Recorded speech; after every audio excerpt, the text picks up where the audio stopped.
Bro Guntur జిల్లాలో collector కార్యాలయానికి ఒక చిన్న బాలుడు వచ్చాడనమాట. 8 ఏళ్ళు అంట అతనికి. అతను ఏదో బాధతో వచ్చాడు అక్కడ కలెక్టర్ గారిని కలిసి. సో అక్కడ వాళ్ళిద్దరి మధ్య జరిగిన సంభాషణ ఏంటి, అతనికి న్యాయం జరిగిందా? ఇప్పుడు నార్మల్‌గా ఎవరైనా ఇంట్లో ఒక సమస్య ఉన్నా గూడా చిన్న బాలనంటే 8 ఏళ్ల కుర్రాడు ఏం చేస్తాడు? వాడికేం తెలీదు. ఏదో ఆడుకుంటాడు, తింటాడు, ఉంటాడు. బట్ ఇక్కడ అట్లా కాదు.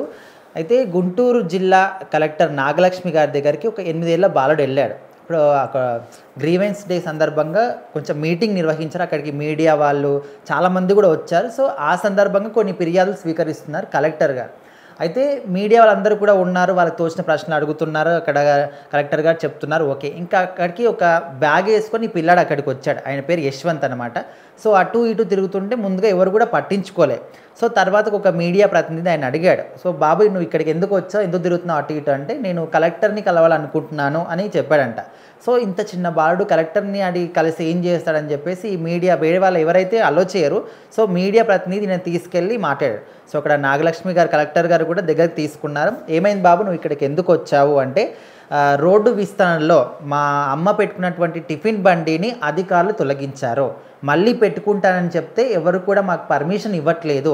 నాకు గుండెకి సంబంధించిన ఒక వ్యాధి ఉంది, పెద్దగా అయిన తర్వాత నాకు ఆపరేషన్ చేస్తామని చెప్పారు. సో అందుకోసమని డబ్బులు కూడబెట్టుకోవడానికి మా అమ్మ టిఫిన్ బండి పెట్టుకుంది. మా నాన్నగారు లారీ నడిపిస్తారు, లారీ డ్రైవర్గా చేస్తాడు అని చెప్పాడు.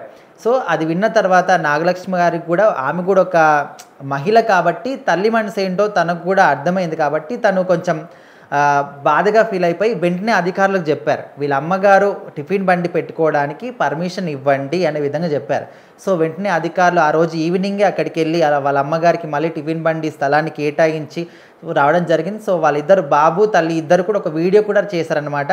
అయితే కలెక్టర్ గారికి ముందుగా మేమందరం కూడా ఒక అర్జీ కూడా పెట్టుకున్నాము, ఈ విధంగా మాకు ఇబ్బంది ఉంది, మాకు బండికి పర్మిషన్ ఇవ్వాలని.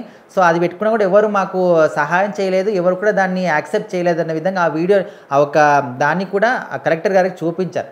సో ఇక్కడ కలెక్టర్ గారు ఏ విధంగా ఉండాలి, ఇప్పుడు 8 ఏళ్ల పిల్లాడు వచ్చి నా దగ్గరికి వచ్చి ఈ విధంగా మాకు సమస్య ఉంది, నాకు ఈ బాధ ఉంది, అందుకోసం మా అమ్మ బండి నడుపుతుంది, దాన్ని మీరు తీసేశారు రోడ్డు విస్తరణలో భాగంగా, మాకు మళ్ళీ పర్మిషన్ ఇవ్వండి అని అసలు ఎవరు కూడా అనుకోలేదు ఒక చిన్న పిల్లాడు ఈ విధంగా వచ్చి అడుగుతాడని. సో ఆ విధంగా ఆ పిల్లాడి ధైర్యానికి కావచ్చు కలెక్టర్ కార్యాలయానికి వెళ్ళి డైరెక్ట్ కలెక్టర్తోనే వాళ్ళ అమ్మ కోసము మాట్లాడడం అనేది.